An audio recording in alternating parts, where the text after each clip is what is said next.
안녕하세요. 지혜로운 투자자입니다. 일반 투자자를 위한 주식 분석. 많은 성장주들은 현재 이익에 비해 너무 높은 가격에 거래됩니다. 따라서 이런 종목을 추천하는 전문가들은 아주 먼 미래의 예상 이익을 들고 나와 매수를 정당화할 수밖에 없었습니다. 그리고 주가를 합리화하기 위해 다양한 종류의 복잡한 수학적 모델을 억지로 끌어내게 된 것입니다. 수학적으로 접근할 수 없는 분야에까지 난해한 수학 도식을 적용한 것이지요. 그레이엄은 말했습니다. 44년간 금융시장의 경험과 연구를 통해 나는 주식의 가치평가나 관련 투자 방법에 대해 아주 기초적인 산수의 범위를 넘어서는 믿을 만한 계산식을 본 일이 없다.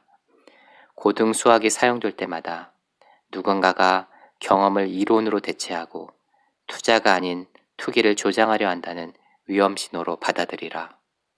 주식 분석. 주식 분석은 특정 주식이 투자하기에 얼마나 매력적인지 알기 위해 현재 가격과 비교할 수 있도록 그 주식의 가치를 구해보는 것입니다. 보통 미래 수년간의 평균 이익을 예상하고 이 예상된 이익에 적절한 자본 환원 계수를 곱해서 그 값을 얻게 됩니다. 미래의 수익을 추정하는 일은 판매 수량, 판매 가격, 영업 마진에 관한 과거의 평균 수치로 시작하게 됩니다. 하지만 개별적인 예측은 대부분 크게 빗나간다는 것을 알게 됩니다. 투자 펀드들이 기본적으로 다양하게 분산 투자하는 이유가 바로 이것 때문이지요. 수익성이 아주 높을 것이라고 예상되는 종목에 집중 투자하게 되면 당연히 분산 투자하는 것보다 훨씬 낫습니다. 하지만 예측은 믿을 수 없기 때문에 그렇게 하는 것입니다. 자본 환원율에 영향을 주는 요인들.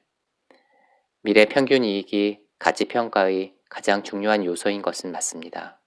하지만 A회사와 B회사 둘 다 주당 순이익이 $5라고 해도 A는 $50로, B는 $100로 평가될 수 있습니다.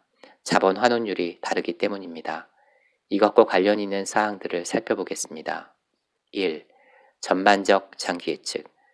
누구도 먼 미래의 일을 알지 못합니다. 그러나 분석가들과 투자자들은 나름 자신의 견해를 갖고 있습니다. 예를 들어 1963년 말 화학회사들은 정유회사에 비해 훨씬 높은 PER로 거래되었습니다.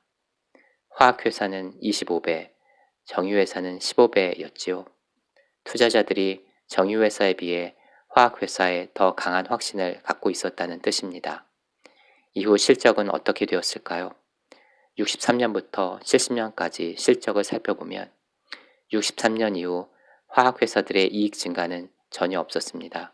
반대로 정유회사는 훨씬 좋은 실적을 보여주었습니다. 정유회사의 경우 63년 PER이 적절했다고 볼 수 있었습니다. 요점은 주식시장의 전반적 견해가 극단적인 경우가 많아 믿을만하지 않다는 것입니다. 2. 경영 능력. 매우 성공한 회사에는 뛰어난 경영자가 존재합니다. 따라서 경영 능력이 상당히 중요하다는 것은 분명합니다.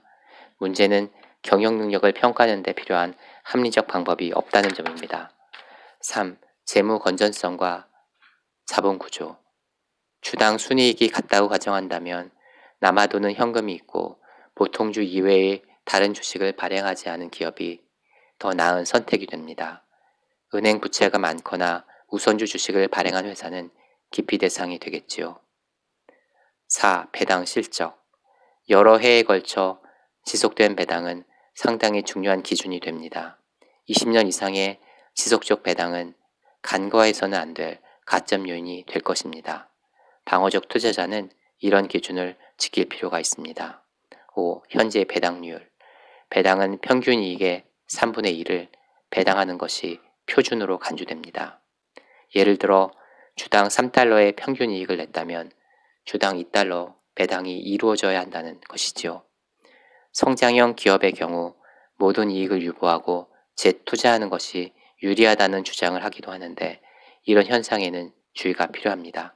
오늘은 여기까지 할게요. 감사합니다.